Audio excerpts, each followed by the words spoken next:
देखेंगे example number 1।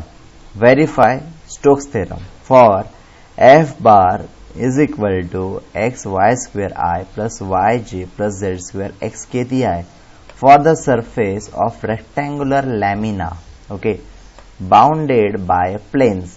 अभी rectangular lamina होना चाहिए, रेक्टेंगुलर मतलब आपको समझना चाहिए, रेक्टेंगुलर मतलब ऐसा रेक्टेंगुलर शेप आएगा, ओके। तो वो रेक्टेंगुलर शेप कैसे बनाना, by planes. x equal to 0 दिया है, y इक्वल टू 0 दिया है, x इक्वल टू 1 दिया है और y इज इक्वल टू 2 दिया है और आखिरी में दिया है z इज इक्वल टू 0। तो सबसे पहले क्या करेंगे, बेसिक चीज आपको समझना है कि x एक्सिस और y एक्सिस बना लोगे, ठीक है। ये मान लो ये हमारा x एक्सिस है और ये हमारा y एक्सिस, ओके। अभी इस पर हम लोग वैल्यूज रखते जाएंगे। x equal to 0, y is equal to 0, देखो आपको बता रहा हूं मैं, अभी प्रॉपरली अंडरस्टैंडिंग करना है। x इज इक्वल टू 0 का आएगा, x इक्वल टू 0, अभी देखो मैंने x एक्सिस बनाया, y एक्सिस बनाया, आप देख सकते हो x इक्वल टू 0 का रहता है, x equal to 0 y axis पर ही होता है, इसलिए x इक्वल टू 0 लिखा, बराबर है। y इज इक्वल टू 0 का रहता है x एक्सिस पर, सो y इक्वल टू 0 लिखा। अभी x इक्वल टू 1 है मतलब क्या, x का वैल्यू 1 है, ये x एक्सिस है ना, तो x का वैल्यू 1 है मतलब यहाँ पर लाइन आएगी। अभी देखो मान लो यहाँ पर 0 होता है, ठीक है, 1 किधर आएगा, इधर किधर आएगा 1, है ना, तो 1 पर मैं लाइन बना ले रहा हूँ, ऐसा बड़ी लाइन बना ले रहा हूँ, इसलिए मैंने x इक्वल टू 1 पर ये लाइन बड़ी बना ली, ठीक है। अभी आपके पास क्या है, y इज इक्वल टू 2, तो देखो इधर तो 0 है तो इधर 1 आएगा, इधर 2 आएगा, तो मान लो इधर से मैंने y इज इक्वल टू 2 की लाइन बना ली, तो देखो ऐसा बन गया। और जो हमारा रेक्टेंगुलर बन जाता है उसको आप शेडेड कर दोगे, ठीक है, तो शेडेड कर दिया तो लिखा है, देखो फिर x equal to 0, y equal to 0, ये लाइन कितने पर है, x इक्वल टू 1 पर, और ये लाइन कितने पर है, y इज इक्वल टू 2 पर। तो O ऑफ 0 0 पॉइंट हो गया, है ना। अभी A ऑफ B और C है, तो A x एक्सिस कितना है 1, तो 1 एंड 0 होता है, 1,0, ठीक है। अभी आप B एक दिमाग में रखो और C वाला पहले देखो। अभी C किस पर है, y एक्सिस पर, तो x पर कितना रहेगा 0, बराबर है, और जो डिस्टेंस है वो कितना है 2, तो C ऑफ 0 और 2 होता है, बराबर। अभी B का वैल्यू निकालना है, तो B ये इंटरसेक्शन पॉइंट है, ठीक है, ये इंटरसेक्शन पॉइंट है। तो अगर आप देखोगे तो ये पॉइंट से लेकर ये लाइन कितना डिस्टेंस है 1, इसलिए ये पॉइंट आ गया 1, ओके। अभी ये पॉइंट से लेकर ये लाइन कितने डिस्टेंस पर है 2, इतने डिस्टेंस पर है, इसलिए ये पॉइंट आता है 2, इसलिए B का पॉइंट क्या हो रहा है 1 एंड 2, ठीक है, ये हुआ। तो हमने x और y की सारी वैल्यूज रख दी। अभी लास्ट में क्या है, z इज इक्वल टू 0 ऐसा वैल्यू दिया है, ठीक है। इसका मतलब क्या है, सबसे पहले आपको बता दो, जो हम लोग वेक्टर इंटीग्रेशन देख रहे हैं उसमें हर टॉपिक देख रहे हैं वो 3D वाला होता है, ठीक है। एंड स्पेशली जो अगर आप स्टोक्स थ्योरम देख रहे हो तो 3D में चलेगा, तो आपको इमेजिनेशन पावर बढ़ाना पड़ेगा। तो जो z एक्सिस है, देखो अभी x एक्सिस बनाया, y एक्सिस बनाया, मान लो अगर z एक्सिस में सामने बना हो तो डॉट ही बनेगा, तो अंडरस्टैंडिंग नहीं होगा, इसलिए z एक्सिस को मैंने पीछे से बनाया और z एक्सिस इस तरह डिनोट किया है, ठीक है। So this is the diagram. Now LHS क्या है, इंटीग्रेशन ऑफ क्लोज का f बार डॉट TR बार है, okay. So integration of close को f बार का वैल्यू क्या है, एक्स वाई स्क्वायर आई plus Y J plus Z square x के डॉट dr बार का वैल्यू क्या होता है, जो हमने वर्क डन से देखा है, ठीक है। dr बार का वैल्यू होता है dxi plus dyj plus dz के। अभी आपको बोला था i वाला i के साथ मल्टीप्लाई, j वाला j के साथ, k वाला k के साथ, तो क्या होगा X Y square dx plus y dy plus z square x dz, clear. अभी उन्होंने क्या दिया है, हमें z इज इक्वल टू 0 दिया है, बराबर। तो z इज इक्वल टू 0, तो as z is equal to 0 रखता हूं, डिफरेंशिएट करोगे तो dz भी क्या मिलेगा 0। अभी ये वैल्यू अगर आप यहाँ पर रखोगे तो z का वैल्यू 0 मिल रहा है, तो 0 मल्टीप्लाई सब कुछ 0, तो सिर्फ ये 2 टर्म बच जाएगी, है ना। तो 2 टर्म बचेगी, तो देखो X Y square D X plus Y D X, okay. अभी ये कंसेप्ट जो है ये हमने ग्रीन्स थ्योरम देखा था, लास्ट लेक्चर में ग्रीन्स थ्योरम पर देखा था। सी मतलब क्लोज कर्व है, तो क्लोज कर्व कैसे हो रहा है, ओ से लेकर ए से लेकर बी से लेकर सी और सी से लेकर ओ, इसलिए उतने नेमिंग आएगी, क्या होगा ओ ए बी बी सी और सी ओ। अब यहां से समझो ओ ए जो आप देख रहे हो, ओ ए किस पर है एक्स एक्सिस, लेकिन एक्स एक्सिस पर क्या 0 रहता है, वाई इक्वल टू 0, इसलिए क्या लिखा y is equal to 0। Differentiate करोगे तो dy इक्वल टू 0 आ रहा है, बराबर है। और x का लिमिट क्या होगा, देखो अभी x का लिमिट 0 से लेकर कहाँ तक जाएगा 1 तक, बराबर है। ये ओ ए नाम देख रहे हो, 0 से स्टार्ट हो रहा है, कहाँ तक जा रहा है 1 तक, इसलिए x tends to 0 to 1, okay. Now A B है, ए बी अगर देख रहे हो आप लोग, ए बी क्या है x इक्वल टू 1 है, बराबर है, x इक्वल टू 1। डिफरेंशिएट करोगे तो dx इज इक्वल टू 0 आ रहा है। और y का लिमिट क्या होगा, y का लिमिट होगा 0 से लेकर 2 तक, सो y का लिमिट होता है 0 से लेकर 2 तक।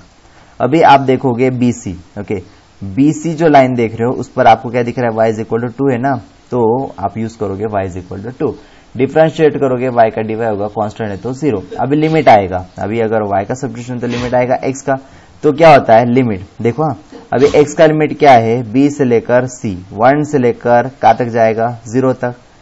फिर से बता रहा हूं, b c है तो लिमिट कहां से जाएगा, या वो लाइन कहां से लेकर कहां तक है, 1 से लेकर 0 तक, इसलिए x tends to 1 to 0। And आखिरी है CO। अभी CO अगर आप देख रहे हो तो CO क्या है, x इक्वल टू 0, मतलब CO y एक्सिस पर है तो x इक्वल टू क्या रहेगा, 0। तो लिमिट क्या होगा, लिमिट होगा 2 से लेकर 0 तक, क्योंकि y एक्सिस है ना तो y का लिमिट होगा y tends to 2 to 0, so y tends to 2 to 0, ये आया। अब ये रिस्पेक्टिव वैल्यू हम लोग रखते जाएंगे। देखो अभी y का वैल्यू इधर रखोगे आप लोग तो 0 हो रहा है, फिर से y का वैल्यू इधर रखोगे तो 0 आ रहा है, तो पूरा 0 हो गया, खत्म। प्लस इंटीग्रेशन ऑफ 0 से लेकर 2, y का लिमिट, हाँ, x का वैल्यू 1 रखा है तो यहां रखा जाएगा 1, ओके, लेकिन dx का वैल्यू क्या है, 0, तो पूरा 0 हो जाएगा ना, तो खत्म होता है, तो बचता कौन है, y dy। आगे लिमिट 1 से लेकर 0, ओके, ये लिमिट क्या है आपका, 1 से लेकर 0 तक। अभी देखो अच्छे से, y का वैल्यू क्या है, 2, तो 2 रखेंगे, 2 का स्क्वायर क्या होगा, 4, तो 4x dx आएगा, बट dy 0 है तो ये क्या होगा, पूरा 0 हो जाएगा, कंप्लीट कट हो गया, तो 4x dx आया। प्लस आगे लिमिट क्या होगा, 2 से लेकर 0 होगा, 2 से लेकर 0। सो अभी आप देखोगे dx 0 है ना, तो ये पूरा 0 ही हो जाएगा, पूरा कट, तो बचेगा कौन, y dy। अभी 0 का 0 ही है, सो लिमिट y का इंटीग्रेशन क्या होगा, y स्क्वायर बाय 2, लिमिट 0 से लेकर 2, प्लस 4 है, x का इंटीग्रेशन क्या होगा, x स्क्वायर बाय 2, लिमिट 1 से लेकर कितना आएगा, 1 से लेकर 0 आएगा, बराबर, 1 से लेकर 0, प्लस y का y स्क्वायर बाय 2, 2 से लेकर 0। सो अपर लिमिट रखोगे, 2 का स्क्वायर कितना होता है, 4 बाय 2, माइनस y की जगह पर 0 तो माइनस 0, प्लस 4, x की जगह पर 0 माइनस x की जगह पर 1, सो 1 बाय 2, प्लस y की जगह पर 0 तो 0 आया, y की जगह पर 2, 2 का स्क्वायर कितना होता है, 4 बाय 2, 2 1 जा 2, 2 जा 2 1 जा 2, 2 जा, सो माइनस 2 आएगा, बराबर है, 2 1 जा और 2 जा, सो माइनस 2 आया, प्लस 2 और माइनस 2 गया तो कितना रहेगा, minus 2, that is nothing but LHS। ये आया आपका आधा, क्योंकि verify LHS equal to RHS आना चाहिए, यह है हमारा LHS। अभी RHS को जाएंगे तो RHS का फॉर्मूला पता होना चाहिए। RHS क्या था, RHS equal to double integration of S del cross A bar dot N cap into TS, मानते हैं हम लोग स्टार इक्वेशन, ठीक है। अभी स्टार इक्वेशन मानोगे तो क्या कर सकते हो, देखो अभी डेल क्रॉस एफ बार है, देखो जरा del cross F bar example में है, ठीक है। अब देखो अभी डेल क्रॉस एफ बार दिया है, मतलब एक एक टर्म हमको सॉल्व करनी होती है और फिर स्टार में रखना होता है, तो डेल क्रॉस एफ बार। अभी देखो अगर आपको अच्छे से वेक्टर डिफरेंशिएशन आता है तो स्टोक्स थ्योरम बहुत जल्दी समझता है, क्योंकि डेल क्रॉस एफ बार होता है तो डिटर्मिनेंट करते हैं आई जे के लिखते, डेल का फॉर्मूला डैबा बाय एक्स डैबा by Y,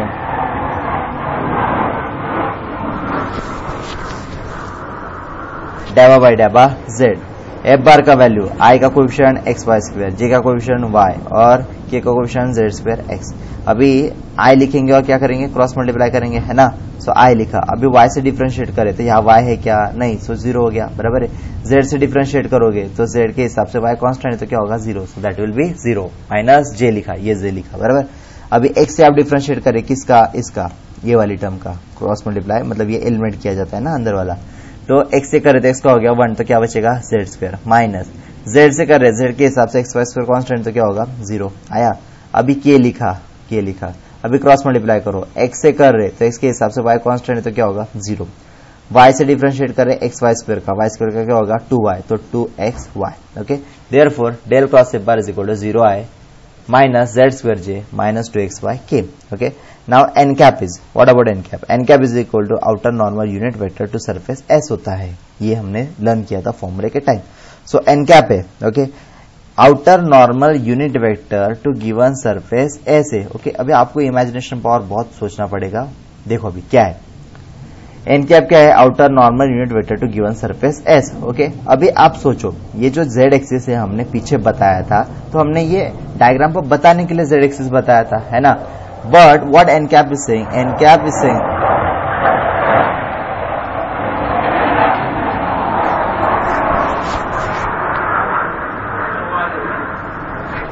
N cap is saying that it is a perpendicular. Okay, अभी परपेंडिकुलर किसको, ये जो सरफेस है अपना, ये पूरे सरफेस को परपेंडिकुलर है। ठीक है, तो मान लो परपेंडिकुलर है मतलब बाहर निकलेगा एरो। ठीक है, इमेजिनेशन पावर बढ़ाओ। मान लो देखो अभी ये ऐसे सरफेस है। ओके, ऐसा सरफेस है और ये सरफेस पर ऐसा परपेंडिकुलर है। कौन, ये एन कैप है। ठीक है, ये एन कैप है। थोड़ा सा इमेजिनेशन आपको स्ट्रांग बनाना पड़ेगा।